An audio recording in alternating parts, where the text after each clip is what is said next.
Well, then getting back to the horses, the value they had for the horses and the horse riding skill they developed throughout their life created one of the most unstoppable military forces in history. So if we just talk about the mounted archery that they've employed in war, the Mongols were able to do targeted shooting accurately at 200 meters or more while riding fast, up to speeds of 60 kilometers an hour, I read. So there's a lot to say. Like, you have to time, and just watching some of the videos, it's just incredible how stable you could be on top of a horse. And I guess you're supposed to be shooting at a moment of the gallop when all four of the feet of the horse are off the ground. And so you have to time all of that. You have to position your body to maintain balance. And then there's the skill of the actual holding and shooting the bow accurately. And there's obviously the technology of the bow, the composite bow, the recurve bow. They've also, I read, used crossbows later. They've adapted the technology. And there's a particular kind of thumb draw that you use for shooting with the composite bow that works for a horse, because the thing is bouncing up and down, right? So you have to not drop the arrow. It's just incredible to be able to shoot while the horse is going 60 kilometers an hour.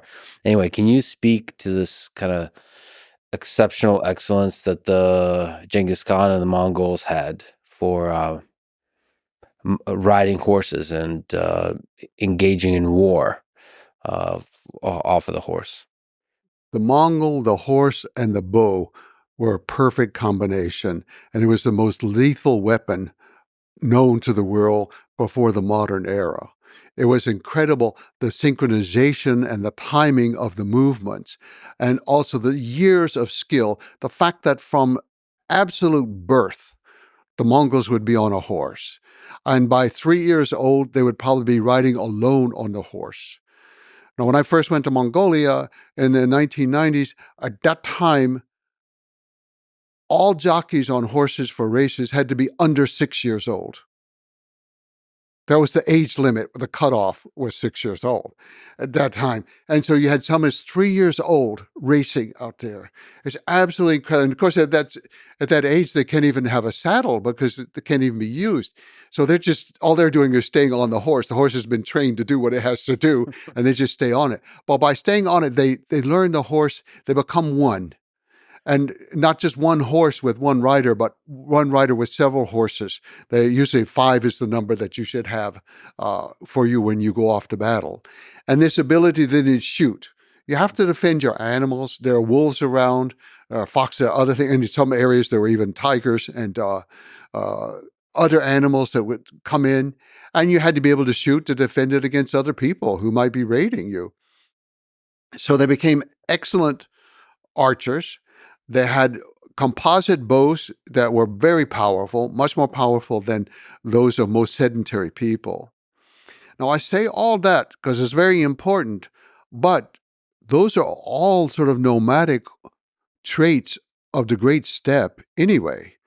I mean, in an earlier version, you had the Huns who came out of Mongolia, and Hun is just the Mongolian word for human. Hun. That's to this day, that's what they say for a human being. So they came out of Mongolia, and all the early Turkic groups came out of Mongolia, and they had the similar skills. So you have this perfect weapon, but also you have to have perfect strategy and how to coordinate it and organize it and use it. And this is where the genius that I cannot explain at all, but the genius of Genghis Khan came in. Other people, I think, had been very good in earlier times, a number of Turkic leaders, and also, or even Attila the Hun, who, of course, was actually born in the West, but they were charismatic leaders and very dramatic leaders. And it wasn't that they were so excellent in their strategy. They were very good in warfare, and that's what carried them through. Genghis Khan's army was extremely good in warfare, but small. He never got probably above 100,000, at the most 110,000. That is small. When you're going against China, that has millions just in the army, not to count in the country, and you're going against Russia, and you're going against the Middle East and Persia and Afghanistan and these areas, Your whole army has to be as finely tuned as each rider, each bow, and each horse. That's the weapon, but the army becomes the super weapon of Genghis Khan, how he organized it and how he used it and the strategies that he put together. Yeah, when you have a small army, just think about that. A small army that conquered the world. It would fit in a stadium today in America.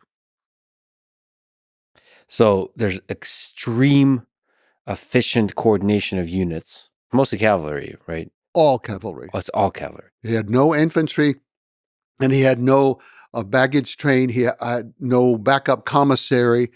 Early on, no engineer corps. Later, one was added much later.